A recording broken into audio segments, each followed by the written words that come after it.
Just your reaction when you hear these stories, first of all. Yeah, absolutely heartbreaking. When we think of it, there's, I think, just still a lot of misinformation about flood zones. And, I'm not in a flood zone versus I'm in a low risk flood zone, but really every house is in a flood zone. Mm-hmm. And when you think about it, about 25% of claims annually for flooding are in non-mandatory purchase flood zones. Mm-hmm. And so that's somebody that their lender has deemed that basically they're not required to carry flood coverage. And so unfortunately, we do hear these stories typically every time that there's a weather event like we had. And I think it's heartbreaking to see, because in their homeowners policy, there's really zero coverage for that rising water risk. Your reaction hearing this gentleman's story where he literally was just told, I'm no longer in a flood zone. He canceled just a few months ago, and here he is flooded out. Yeah, it's unfortunately, it's one that we see and hear too often, and that is where a lender will send a borrower a letter and say, hey, you're no longer required to carry flood insurance for your mortgage. And so a lot of times, unfortunately, the consumer and the policyholder sees it as, I'm carrying this to satisfy my mortgage company. 5 miles from the water, I'm never going to flood. And then you have something like this to where it could be failed infrastructure, it could be a river, it could be anything. It doesn't just have to be a coastline that creates flood damage, and then there's no coverage in that homeowner's policy. You were saying that flood insurance is one of the hardest for consumer and psychology of it. So talk about it as an insurance agent when it comes to discussions. Why is getting flood insurance the hardest? I think it's just one of those where most people believe that losses can happen to their neighbors, but it won't happen to them. And so it's very hard sometimes to be able to convince that person for the need of why they should be carrying flood coverage. Mm-hmm. And so we run into it frequently where, it's something where, you'll present a flood rate, but it a lot of times turns into, I'll purchase it next month or I'll buy it next year. Mm-hmm. I think one of the biggest challenges on flood insurance within the FEMA program is that if you're this gentleman that was interviewed and he wants to keep his flood policy, but he wants to pay it monthly. FEMA does not allow a monthly pay option, and now that he's not in a flood zone, he cannot escrow his flood coverage anymore. And so now he has to find, let's just call it $1,200 or $1,500 a year, and that's where a lot of policies drop off. But I think in many cases, if you offered that to him at $80 or $100 a month, that people are more willing to pay for it. And so that's definitely something as an agent that concerns me, is that we're not able to do monthly pay on most flood programs. That's through NFIP. That's through NFIP, correct. Now, you can still get flood insurance through a private insurer, right? Yeah, you can. And I would say, let's just call it, there's about 10 private flood programs. I think maybe 2 allow monthly payments. And so there's still this annual pay requirement to the high hazard flood zones. And those are the ones that are really hard to get across the finish line. Mm-hmm. But if it's part of your mortgage payment, now it becomes a lot easier to be able to do it. That has to be difficult for people who are already seeing high premiums for their homeowners insurance, let alone adding another $1,800 in a lump sum for a flood insurance policy. Absolutely. You think about it, right? We've seen rates double or triple since 2019, 2020. And so somebody that's used to paying $2,000 for their homeowner's insurance, now they're paying $6,000 for their homeowner's insurance, and now they want to add flood. They're going from $2,000 to $7,500 a year. That's a huge expense on a household. And so that's where, again, I think if there's a monthly pay option, it becomes a lot easier. But it's really, with the rising rate environment, and throw in car insurance, that's doubled as well, right? And so if you say, hey, I also have my car insurance, now I'm at $11,000 a year between homeowners, flood, and auto, that's very hard for most people. But then you still recommend get flood insurance despite knowing how difficult it is for consumers.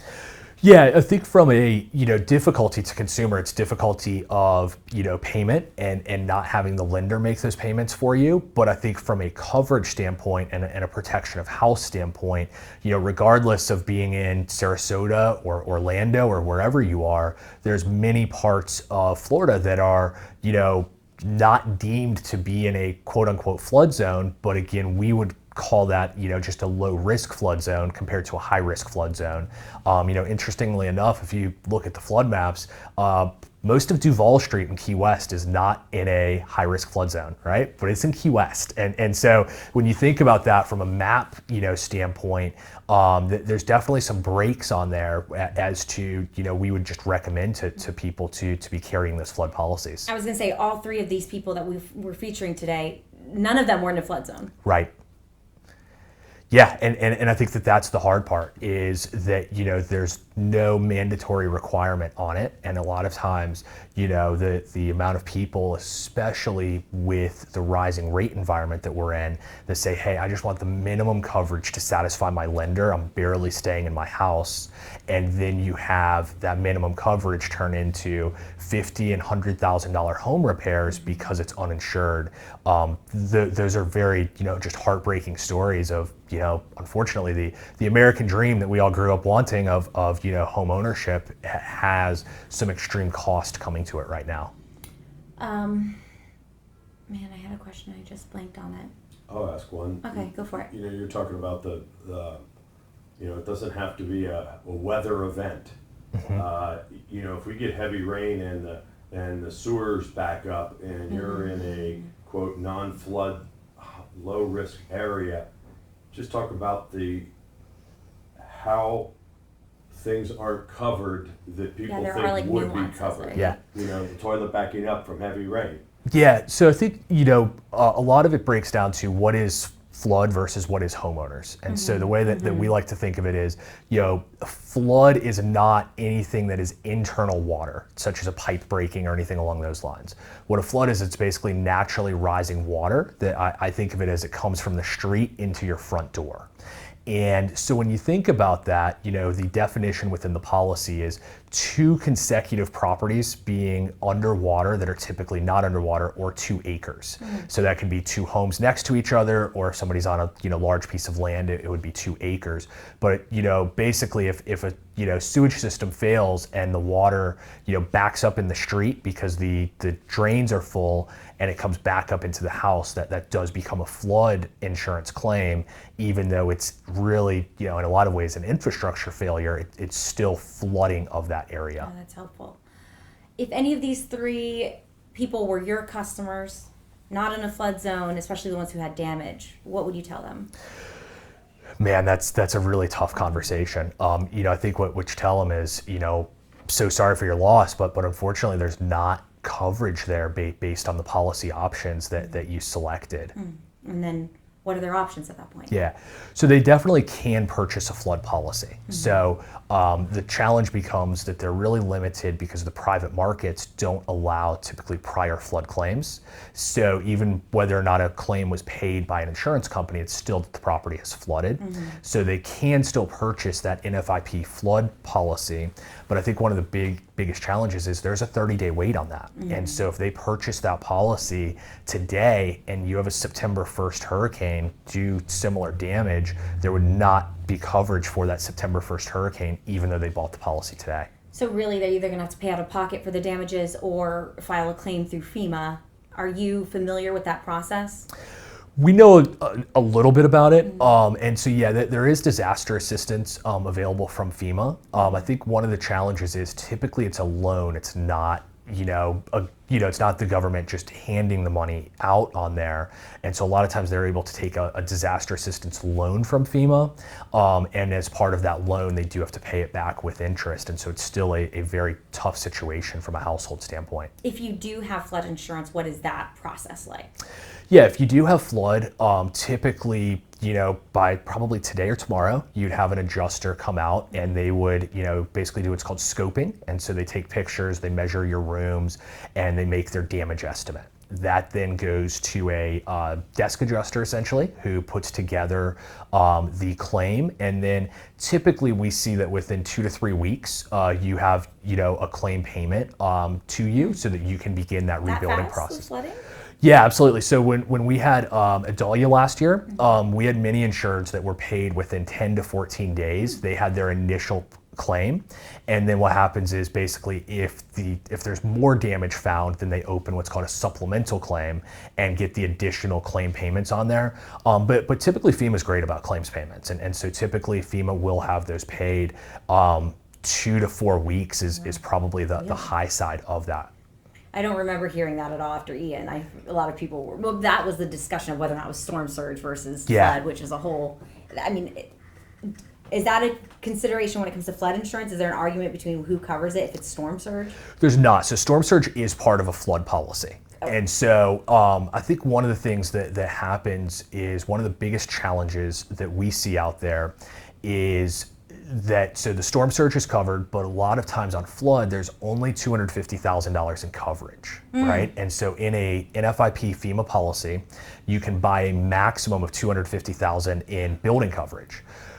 Well, 20, 30 years ago, that limit was adequate for most homes. But when you think about the cost of construction today, if we think about it at $300 a square foot, 300 a square foot is like, what, 800 square feet that they're covering on a policy limit claim payout.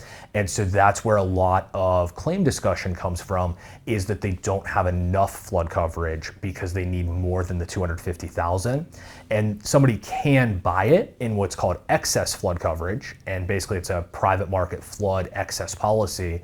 Unfortunately, what I would say is the take-up rate on excess is incredibly low because it's not a mortgage requirement to be carrying the excess coverage. You keep saying NFIP. Is that just mainly the most common flood insurance policy? Because when I did this, I was like, my understanding it's only NFIP, and then someone was like, no, private insurers do it, but it's a small handful. Yeah, prior to Hurricane Ian, I would say that it was probably, on a new business standpoint, probably 60% of policies were going NFIP, 40% to the private market. After Hurricane Ian and after Hurricane Idalia, it's probably 90-10. And so most homes that are in the Tampa Bay region are going to the National Flood Insurance Program. When you look at areas like Orlando and things like that do still have flood zones, you'll see more private market players over there, but a lot of the private market really doesn't really like that coastal high risk at a rate comparable to the National Flood Insurance Program. Would you agree with the statement that this storm really tested people in the Bay Area on whether or not they should or shouldn't get flood insurance?